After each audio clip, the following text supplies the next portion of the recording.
Thank you all for coming. And I thought I would start with a little reflection.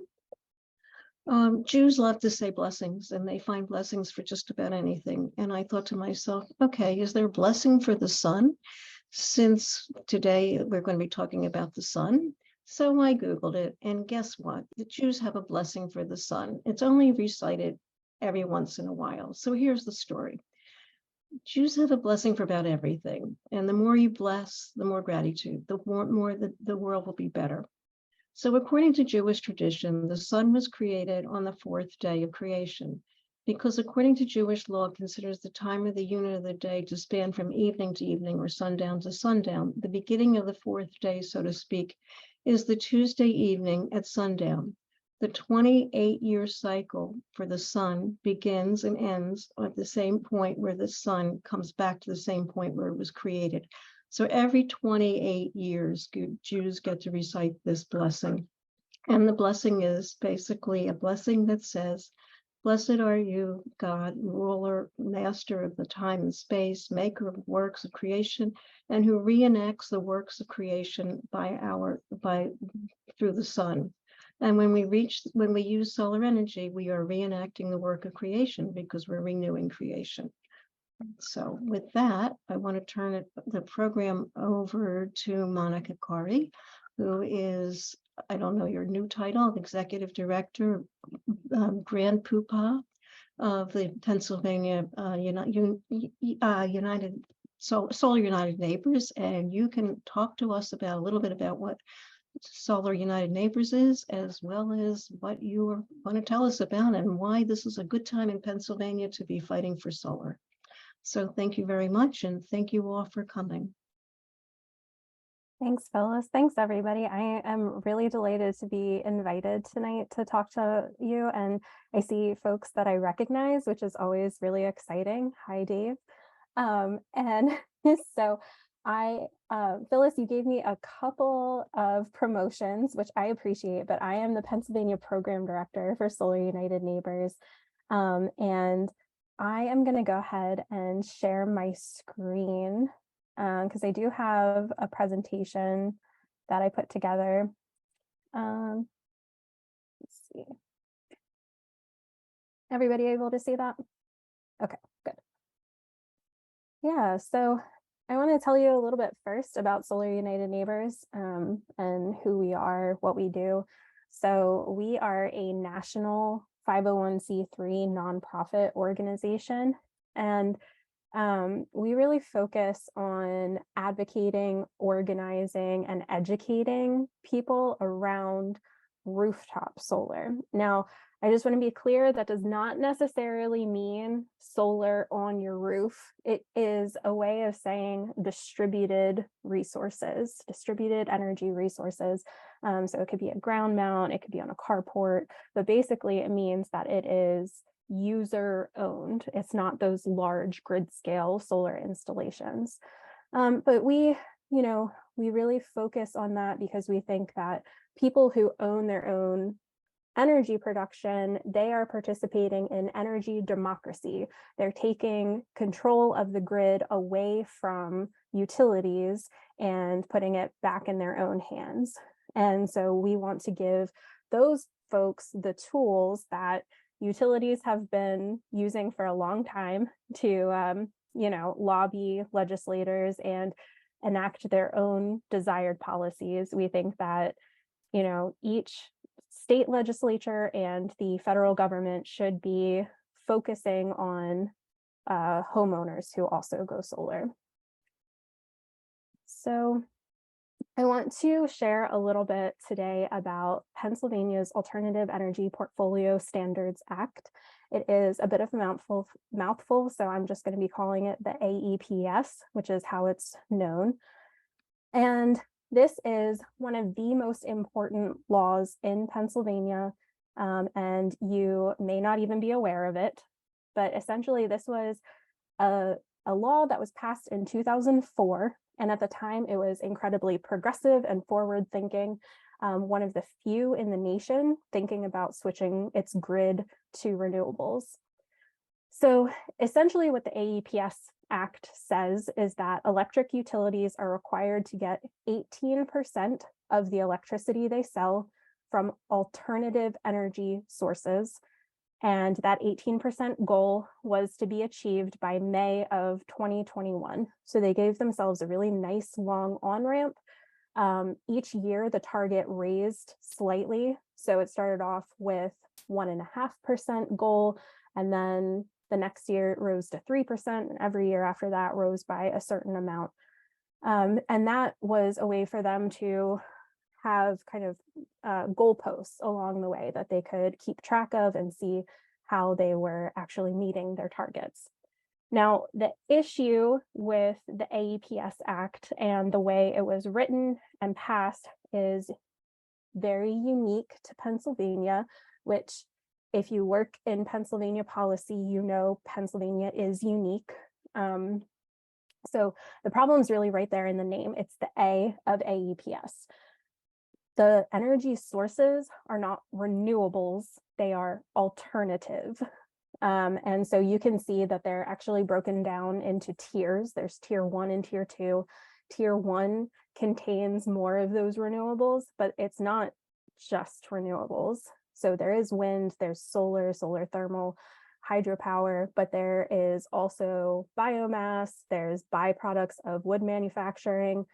But then tier 2 is pretty much entirely, well, there is hydropower, but there's also waste coal.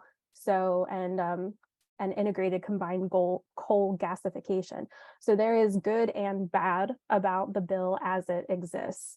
And then I also have some markers there about an I for in-state and an O for out-of-state. These are the two existing I and O, but essentially in the beginning, Pennsylvania's borders were open for AEPS, which meant that we could buy these sources from other states, but we could also sell into those other states. So when thinking about if we're really meeting our targets by buying solar power, for example, that's generated in Texas, that's kind of a hard sell. So eventually the borders did close. I want to say that that was in 2012, but don't quote me on that. But the thing that was really good and kind of novel at the time about the AEPS was that there was a solar carve out. So very specifically, 0.5% had to come from solar generation. The bad side about that was that it was all solar. It can be solar from grid scale, solar from homeowners. It was really like source neutral. And that meant that there weren't any additional incentives for folks to go solar on their own homes if that was something that they were able to do. So here I can show you some of the solar that's been adopted in Pennsylvania so far. This data actually comes from the Qualified Facilities Report. This is available to anyone to download and kind of play around with the data. You can see data all the way back to 2006, but it's essentially all of the AEPS sources that are registered in Pennsylvania, and you can see them broken down as far as by zip code. So it's really cool to like go see how much solar is installed in your community, you know. But you can also see, you know, in your county, where do you kind of compare among all the other counties. And so what's nice about these data is that you can actually see sometimes there were bumps when there were certain policy choices. So we saw in 2022 a huge increase in solar adoption, and a lot of that was attributed to the investment tax credit for solar was about to go away, and people were very concerned about losing their 26%. And luckily it's been bumped back up to 30%, but and we are on track to do very well for solar installs in Pennsylvania this year. So there is an incentive that comes out of AEPS for solar homeowners, and it's called the Solar Renewable Energy Credit, or an SREC. And essentially 1 SREC is generated every time your solar system produces 1 megawatt hour of energy that gets sent to the grid. So a megawatt hour is 1,000 kilowatt hours. And utilities are buying SRECs to meet their AEPS goals. So those SRECs are bought and sold on a market, so it really depends on the supply and demand in the state. So if we increased the AEPS targets, then there would be more demand for those SRECs, which means that the price of SRECs would increase. So this is, additional income for solar owners. It's additional money that you could be making for your energy generation. And so that's kind of the history of AEPS in Pennsylvania. So now to look at how things currently stand in comparing to, our East Coast neighbors in terms of total solar capacity that we're generating. Pennsylvania is 11th of the East Coast states. So looking at this, things you might notice, states that are farther north that ostensibly might get less sunlight than Pennsylvania are higher than us. So Massachusetts, New York, Connecticut, but there are also states that are generating much, much more than us that are more red in their political makeup. So number 1, Florida, number 2, North Carolina, number 3, Georgia. These are really policy choices being made. And in Pennsylvania, we're just not seeing a good rationale for why we're not increasing our renewable goals and why we're not increasing our solar goals specifically. So when we break it down per capita, the picture looks even worse. So there, Ohio is tied with Pennsylvania for 16th of the East Coast states. And so when we think about Pennsylvania, if you talk to a legislator about energy in Pennsylvania, I bet you at some point they are going to tell you Pennsylvania has a long, proud tradition of being an energy generator. But in reality, Pennsylvania is an energy exporter. We are exporting so much of the energy we generate to other states. So this is a look at I'm not sure if everybody's familiar, but PJM is the grid operator for Pennsylvania is one of its states. So this is the mix of energy by generation for the PJM grid. And you can see this isn't going to be specific to Pennsylvania. We actually have slightly less coal and slightly more other renewables, but it is about this mix. So you can see coal, gas, nuclear, and that little sliver right there is solar. So pretty abysmal, pretty abysmal. And as it stands right now, Pennsylvania's goal for the AEPS expired in 2021. So it's been 2 years. And it was a pretty low goal. It was 8% for tier 1, which was the more renewable energy generators. And then if we compare that to our neighbors, it's pretty sad. The next closest is Delaware, which is 25% by 2025. New Jersey and Maryland are both 50% by 2030. DC is 100% by 2032. Now, there are real questions about if DC can get to 100% by 2032, but they are taking steps in that direction, and Pennsylvania is not. So the AEPS, like I said, it expired May 31st of 2021. So those goals don't just go away. They basically exist as they are for the rest of time until somebody changes the AEPS, which means that we still currently have a goal of 8% of our tier 1 sources and 0.5% for solar specifically. So this means that as systems are kind of just naturally coming online more and more, especially with, the investment tax credit is back up to 30%, more people are going to want to go solar. The cost of solar is coming down, more people want to go solar. So, solar supply is going to be increasing, but that demand is essentially saying the same, which means in effect, demand is dropping, SRECs are also dropping. So that additional form of compensation for green energy producers like solar homeowners is going to be dropping. So I have here a table that shows SREC prices for some of those other states. So Ohio is a good comparison. They have an 8.5% goal by 2026, and they're at about $5.25. Pennsylvania, we're at about $44. And then, looking at the other states, the New Jersey has a 5.1% solar carve out and is up to $217 for their SRECs. So thinking about this, the homeowner who's able to go solar, they're now able to make money back and get a return on their investment a lot faster.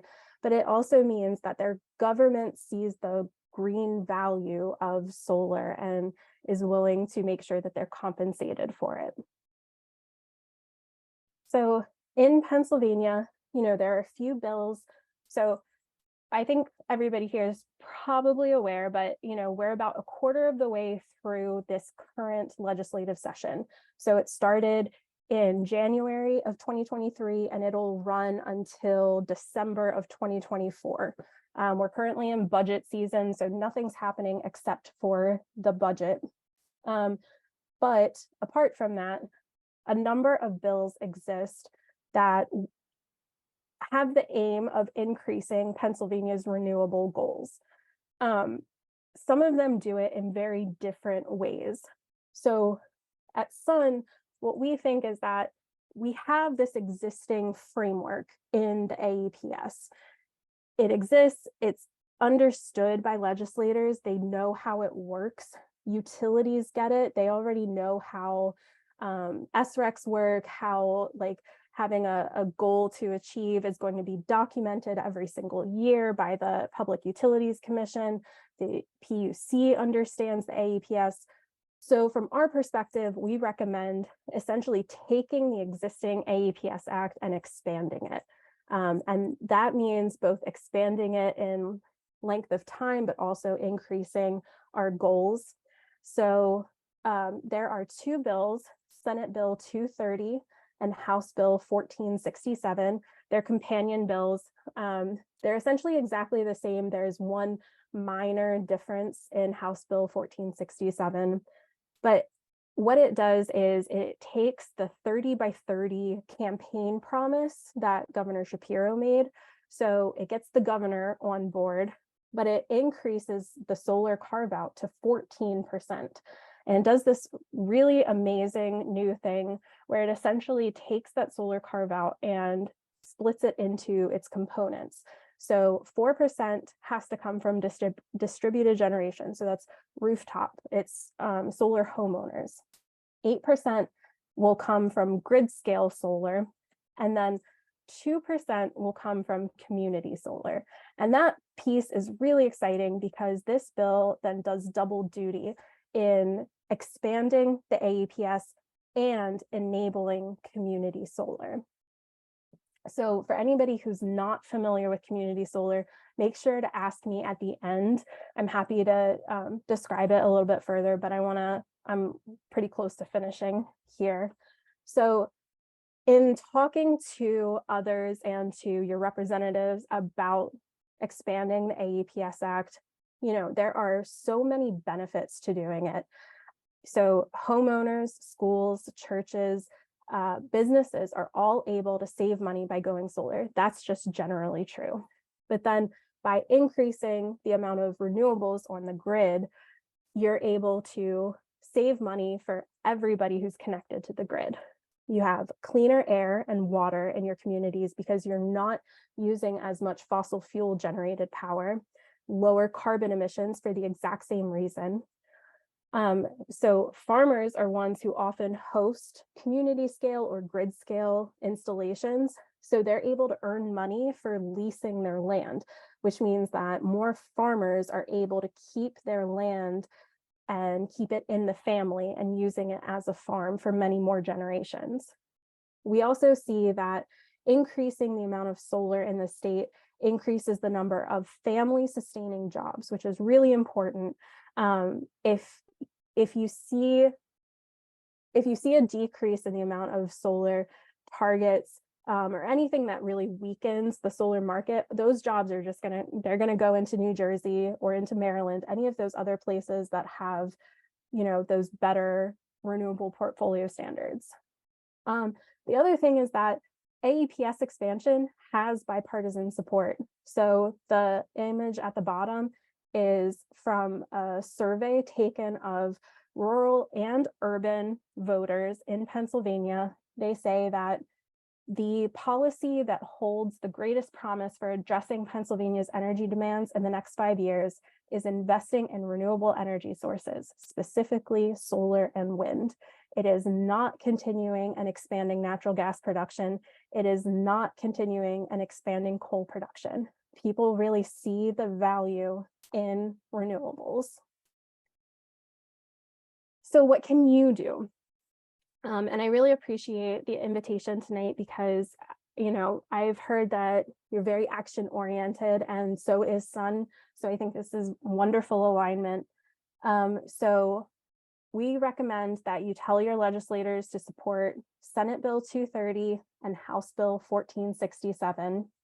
The Pennsylvania Solar Center has an action alert. I know that they today are working on updating it because HB 1467 just got released. So you can sign up for their action alert, but you can also join Sun as a member. And I have that link at the bottom. I'm also going to put it into the chat. Oh, no, I'm not, but I will when I'm done presenting. But if you join Sun as a member, we are happy to help you schedule a meeting with your legislator. We can provide additional resources for you, help you write a letter to the editor to maximize your impact, and help you connect with other solar enthusiasts in your neighborhood. So I think that is it for me. So I'm going to stop sharing and just see if there are any questions. And I will also put that link in the chat.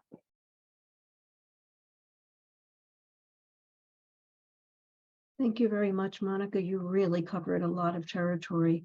And I wonder whether for people who this is new for, if they have questions, really basic questions. You mentioned a lot of terms, SRACs, and all the comparisons. So I just wonder, does anybody have a basic question or a more policy-oriented question?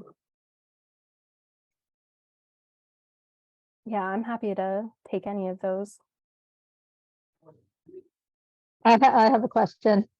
So you had the slide where you talked about these bills, their goal for 2030, and it had it broken down into the different categories, which the current AEPS system does not. But what is our current mix now of those different things? Like, I assume community solar is 0, right? Because we don't have community solar here. But how does grid scale solar compare with residential rooftop solar and everything in the current mix in Pennsylvania? Yeah, that's a really good question. So that is something that is not actually, it's not required by the current AEPS. They don't say, of that 0.5% of solar, so much of it needs to be distributed and so much has to be grid scale. So I've been able to figure that out from that qualified facilities report, the one that shows how many solar systems come online in Pennsylvania each year.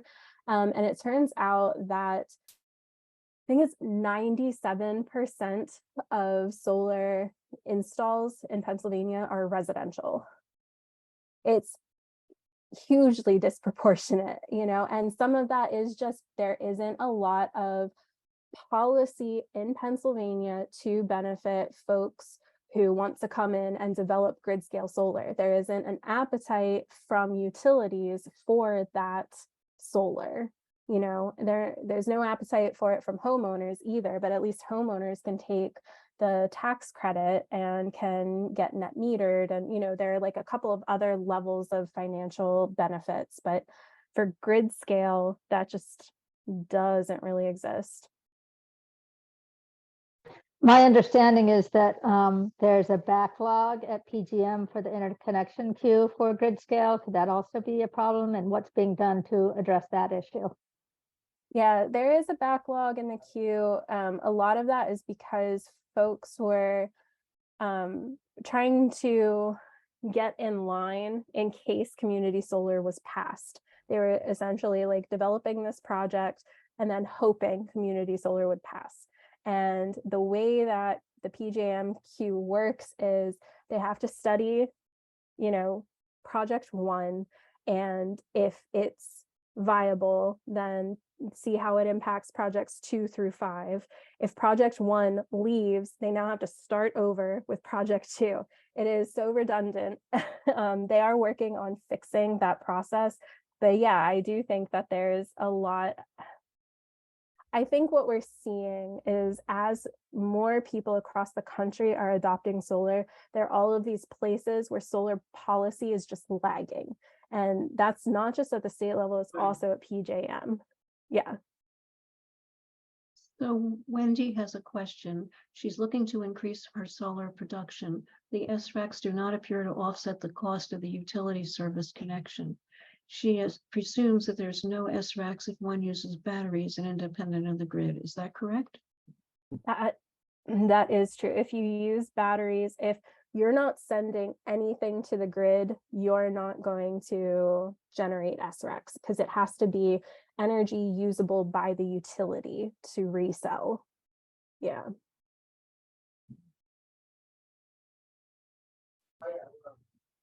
But you also get, I was just going to say, but you do get paid for the electricity that you send back to the grid at the rate that you're paying. Part of the question is that she's independent of the grid. And so, yeah, I think she was asking,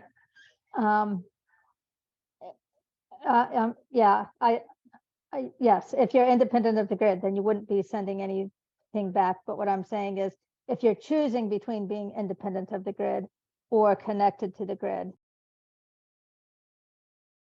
getting a lot for SRECs, you're still getting for the electricity that you're sending back. That was the point that I was trying to make. Yeah, you would still be net metered if you're still connected to the grid. Yeah.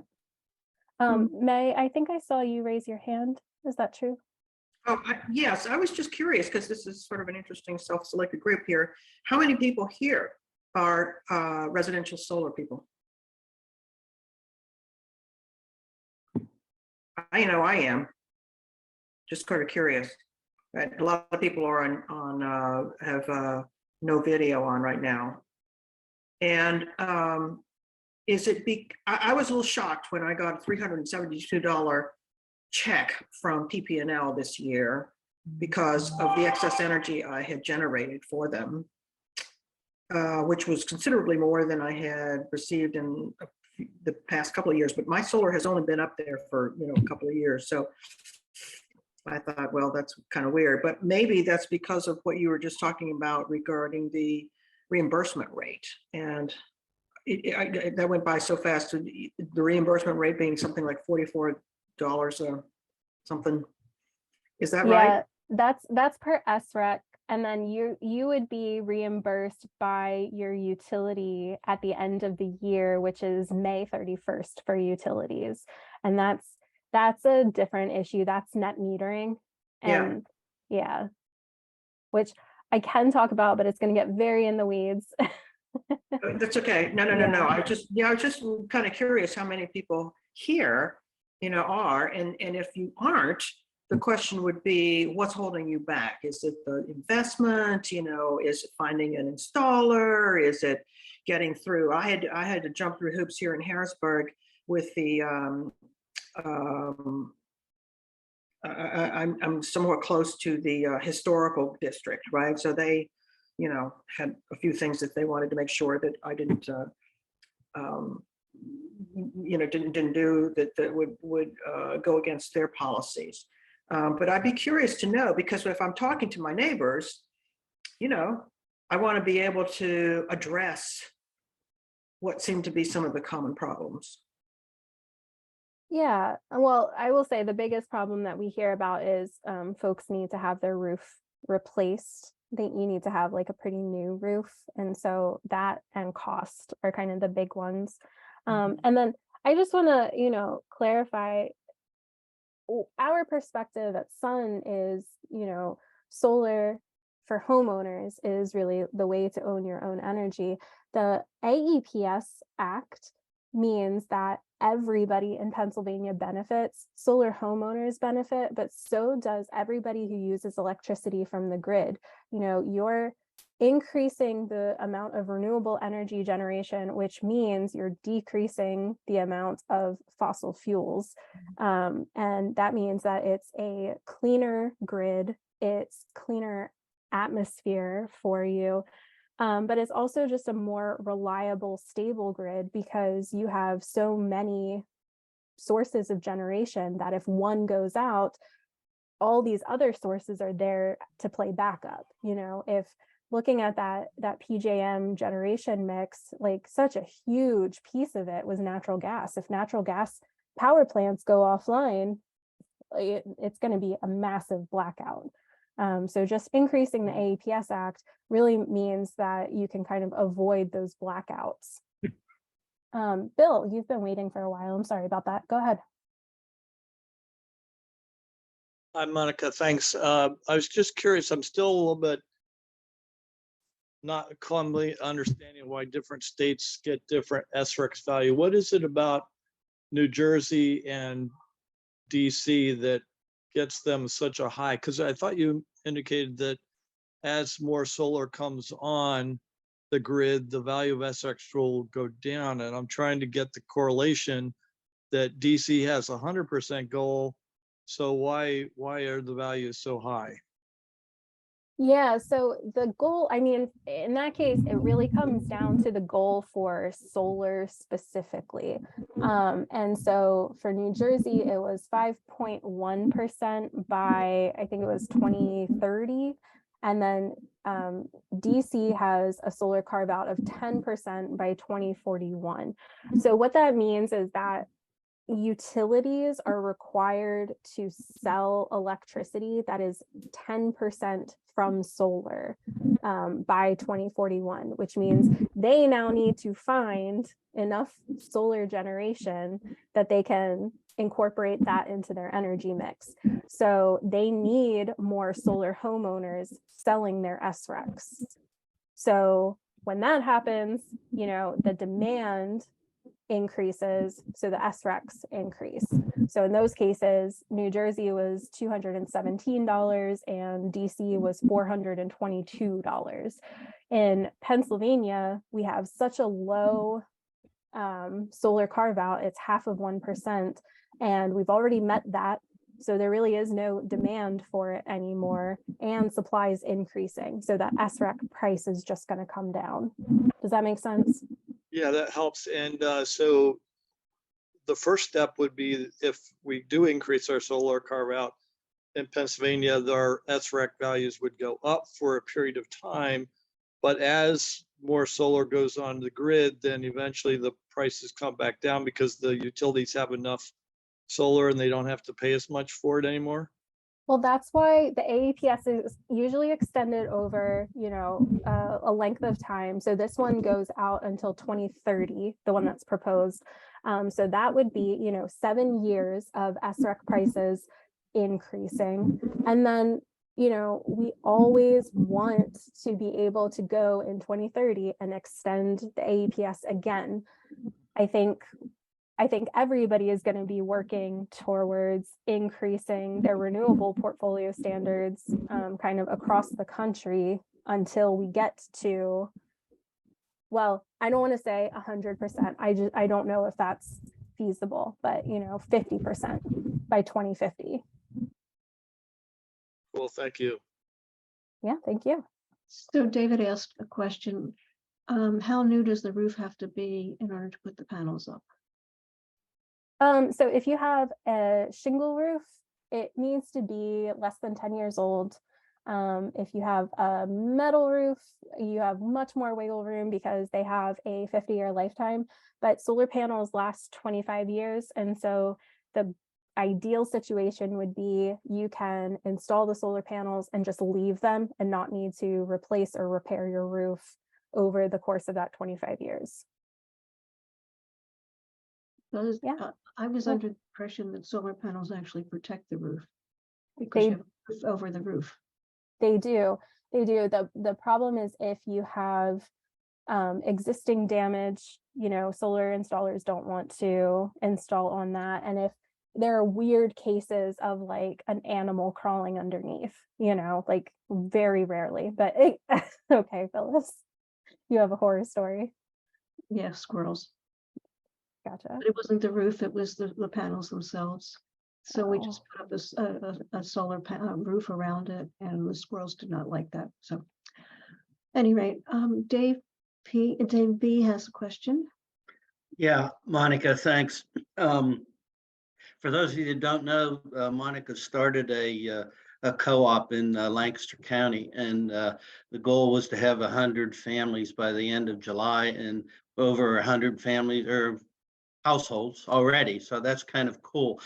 My household, unfortunately, and some of you may be the similar situation, has too many trees. So I'm glad that my son is going to be doing that and he has an ideal situation, new roof and everything. But my question, Monica, is for someone like me that would like somehow to be able to invest in solar, although I can't do it in my own house, is that where community solar comes into play? And I don't want to take up too much time, but I'm really interested because I think that as we lobby for this kind of increase, and I hope we can do that through the organization, through this organization, through Citizens Climate Lobby, through anybody that we know, can reach out to our legislators and say these are good bills. But the question is, community solar, is that something that we can appeal to people as an investment in some regards that they can make in this transition to cleaner energy? Yeah, and so I think this is a good time to kind of talk through community solar. So thank you, Dave. So essentially, community solar is a large offsite solar installation that you can subscribe to a portion of the electricity, and that reduces your electric bill every month. It also is, ideally, it's going to be solar that is located in your community. So we would love to see projects on, houses of worship, on schools, on community centers, and they get their audience, their congregants to be the ones who are actually subscribing to that energy. That is kind of community solar at its best. So yes, to your point, Dave, community solar is kind of the great equalizer. It helps people who can't go solar for so many different reasons. Like I'm a renter, I can't go solar on my home. There are people who are just out of college who can't go solar. And then folks who are retired, who aren't getting an income, may not make enough to qualify for the tax credit and then can't afford it. So there's so many reasons people can't go solar, in addition to like the physical reasons, your bad roof, trees, not your roof's not directed in towards the south, but you can subscribe to community solar, you can benefit from it, you would be investing in local solar. But yeah, unfortunately, it's not legal in Pennsylvania yet. This is the bill that we are recommending people advocate for, lobby for, to enable community solar. Compared to some of the other bills that are out there, it is the best that we've seen. So highly recommend that too. So Dave, before we take another question from you, Monica, can you help us out? Can you help David P out? He's looking into this for his farm, and he wants to know whether you can recommend any resources for solar fields for solar farms for approximately 5 acres of land. That would be a nice solar farm. Yeah.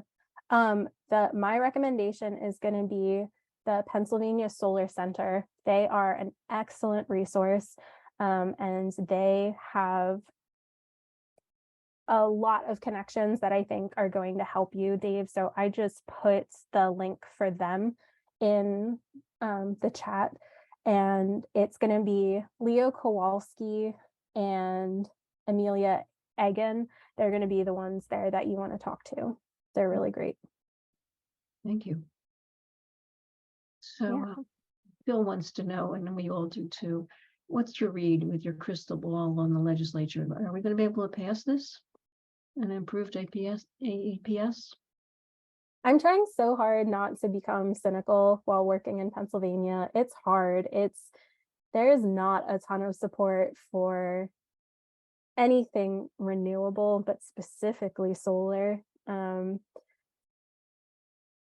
I think there is some benefit to this legislative session that the Democrats are in control of the House, and that this bill specifically uses a 30 by 30 target, which is something that Governor Shapiro campaigned on, which means in theory, you've got 2 out of 3 of the branches in favor. So, it is the Senate that is really critical to getting something passed. So, I know that doesn't answer your question.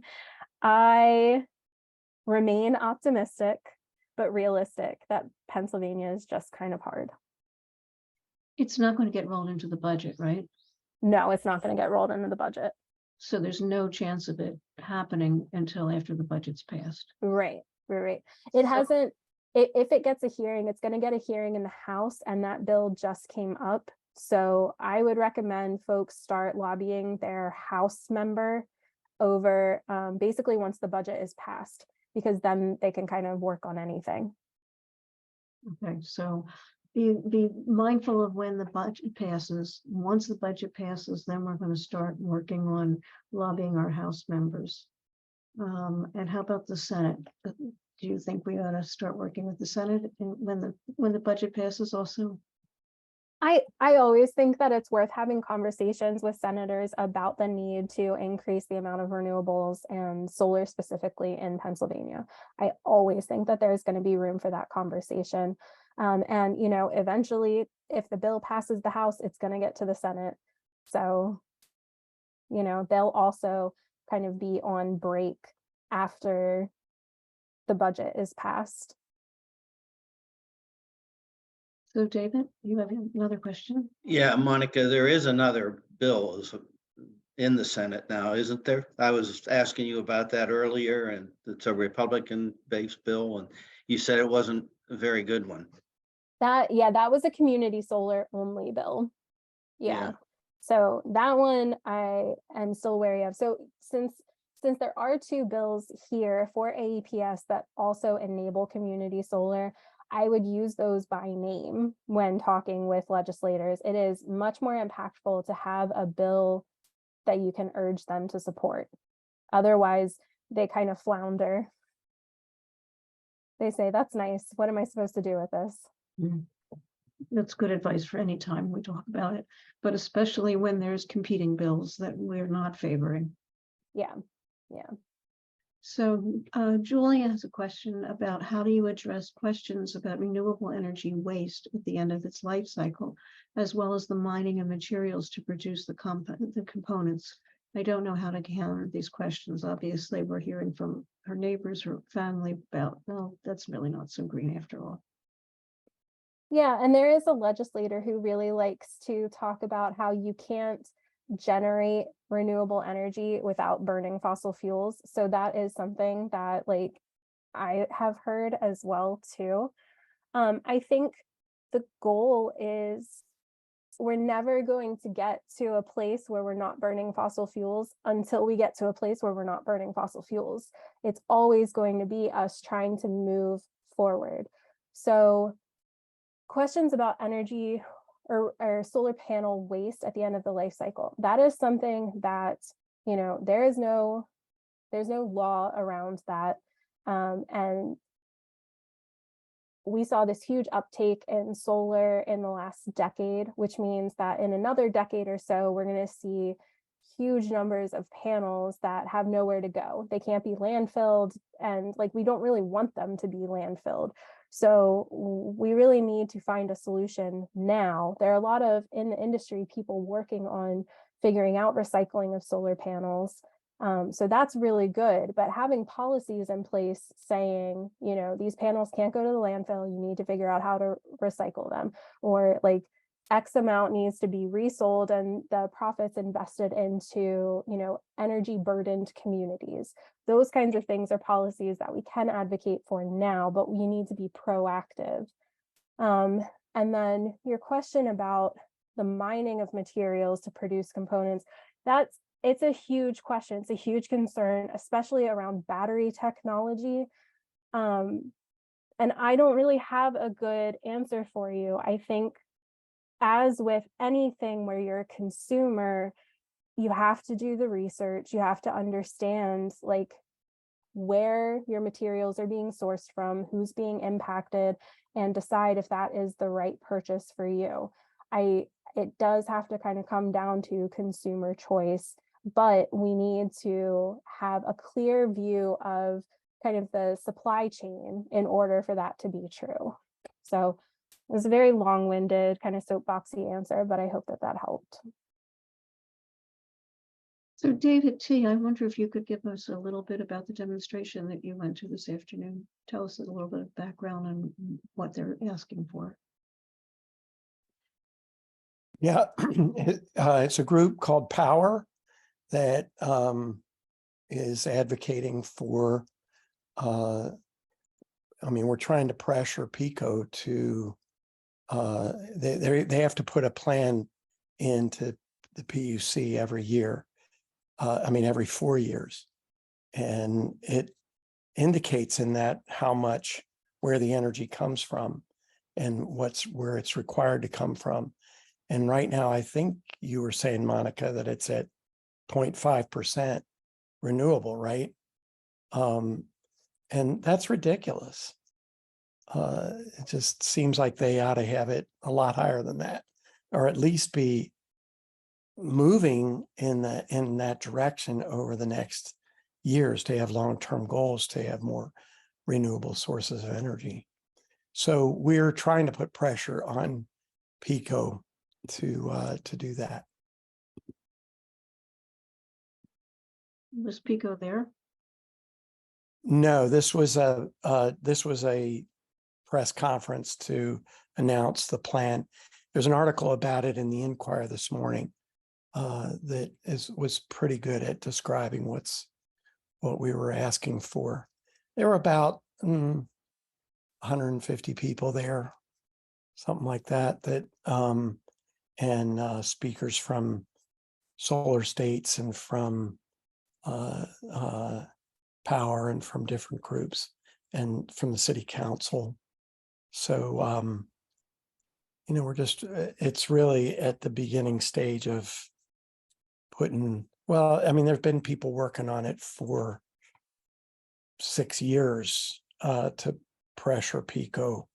The Quakers have been working on it for 6 years, and we're working together with them, and kind of Power is taking over the campaign that Equate was doing. Part of what they are trying to do is to get PICO to actually have to put solar panels on houses in North Philadelphia, which would be a win-win for everybody, because sometimes they're having trouble getting paid for that energy, and you'd be actually producing energy in those places. So that's a great segue for Monica to talk about the project that Solar United Neighbors did, I believe, last year in Pittsburgh. Yeah, thanks, Phyllis. Yeah, so Sun runs solar co-ops, which is something that Dave alluded to before, and we run them out of Pittsburgh pretty regularly. And last year we ran a solar co-op and launched an LMI, or a low to moderate income pilot program, where we fundraised and raised grant money to pay for completely free solar installations on homes for under-resourced families in Pittsburgh. A lot of them were located next to an old steel mill that had completely closed, that basically resulted in their neighborhood kind of, just evacuating. And now they're highly under-resourced. So, these are free solar systems that Sun's paying for, that allows these families to save money every month on their energy bills. So reducing their energy burden allows them to build generational wealth. And it's also increasing property value of their home. So it's really just positive in so many different ways. And because Phyllis prompted me, I'm going to put in our crowdfunder page. I really wasn't planning on it, but we are crowdfunding for another round of installs. Any amount you can donate is really incredibly helpful, or if you can share it, that would be helpful too. But basically what we're trying to do is make this program successful so that we can scale it up and bring it around the state. My goal is to bring it to lots of different communities, because I think that there's interest and need for it everywhere. Yeah, Julia. So with your low to moderate income project here, what do you do about a household who needs a new roof before they get solar panels? Does it cover that cost, or is it that, well, sorry, you need a new roof, we'll move on to the next house? So we're actually this round, so we're in our second round, and this round we're working with an organization called Rebuilding Together Pittsburgh, and they have already replaced the roofs, and they were able to give us a list of homeowners who had their roofs replaced within the last 5 years, so that we can kind of reduce that barrier from the offset. The other nice thing is that that group does a lot of the paperwork, and they're a trusted community member. So it's really just bringing down so many different barriers to entry for these families. That's fabulous. Yeah. And Monica, can I just add that one of the things that Power Interfaith, besides knocking their heads against the wall in Philadelphia with PICO, but they have been advocating for the whole home rebuilding act in Pennsylvania. And so there are funds available for people like that may need a new roof, so that there are other places to get some of those funds. And I think that's a significant project to keep in the mind of legislators. And not yet passed. Well, an initial amount has been dispersed already. Lancaster County got $4 million, which isn't very much, but at least the first round of that, because that money came from leftover money, and so it hasn't. They have I think it's a $200 million line item in the budget that you say hasn't been passed yet, but they're hoping, the people that started the thing in the first place are hoping that it'll be passed. Well, this has been an amazing discussion with very, very well-informed audience. And before we leave, Renica from Pennsylvania Interfaith Power and Life, I'd like to talk about the carbon comment collection period. This is something that's been going on for months, and the more that we can all write a comment on their website, the more power we will have, to use somebody else's phrase. Yeah, thank you. So hi, everyone. And I just want to reiterate, Monica, thank you for being here and sharing all the knowledge that you have with us. And if not all of you have seen my face before, my name is Renica, and I am Outreach Coordinator for Pennsylvania Interfaith Power and Light. And I have been doing some work surrounding the recent carbon pollution standards that EPA has proposed. So these new regulations would significantly reduce pollution from power plants, not just new ones, but existing ones as well. And this standard will repeal the previous administration's standard on carbon pollution. EPA is currently taking public comment on the proposal, and you can submit a comment asking them to finalize the strongest possible standards on carbon emissions. And your voice is appreciated, it matters, and it helps to hold the administration accountable. So I'm going to drop a link to a Google form in the chat where you can submit a comment to EPA. It's really easy to do, and don't be intimidated by the fact that you're not a scientist or not a lawyer and you don't know the finer points. What you just really want to state is, I support the highest standards we possibly can have, and you might want to put in a little story about carbon pollution affecting somebody in your life, or you may just put it in for the sake of my children, my grandchildren. We want to have clean air. Yeah, absolutely. And I'm also going to drop the link to the rule so you can read it yourself if you're interested on EPA, on the EPA's website. And then in addition, we've got a sign-on letter circulating for faith leaders. So if you are a faith leader, or if you know any faith leaders, you might remember, if you've been following PA IPL's work, that we circulated a similar letter back in February and March, and over 98 concerned faith leaders in Pennsylvania signed on to a letter asking the administration to finalize the strongest possible standards on soot pollution. And that was dropped off at the EPA Region 3 office in Philadelphia. So I encourage you to take a look at it if you are a faith leader, or if you know any faith leaders passionate about this cause who would like to sign on. Please pass it on to them. This is also a Google form that I'm going to drop in the chat. And very last thing for you, PAIPL has also released a toolkit for congregations to run their own comment collection events. If you're interested in running an event where multiple people at once can submit a comment to the EPA on these new carbon pollution standards. If you're interested in doing that, we've created guidance that includes background information, suggested language, and instructions for collecting comments in your own congregation if you're a part of one. I'm also going to drop a link in the chat for that. Lots of Google links for you. And if you're even interested in sharing the opportunity to give public comment with your friends and family, this toolkit has great resources when it comes to background information and gives you everything that you need to explain this new plan to cut carbon pollution. So as far as action alerts, that's all I have for you. And yeah, thank you so much. Huge action alerts. So submitting a comment on the comment page, if you're a faith leader, you don't have to be clergy to be considered a faith leader. You can be an elder within your church. You can be a board member. I mean, faith leader is a pretty broad term for them. So you can sign that. And then if we get back to what Monica was asking us to do, you can take a little time off, July 4th, maybe. We're hopeful the budget will be passed by the beginning of July, but who knows? Never know with Pennsylvania. And then once they're past the budget and they can focus on something else, we want to start talking to our representatives about HB 1467. You'll be getting all of this sent to you anyway. We get the chat sent out, and then we send the video out. Talk to your legislator, because this was just introduced. They may not know that this is the bill that we support. This is a really good bill.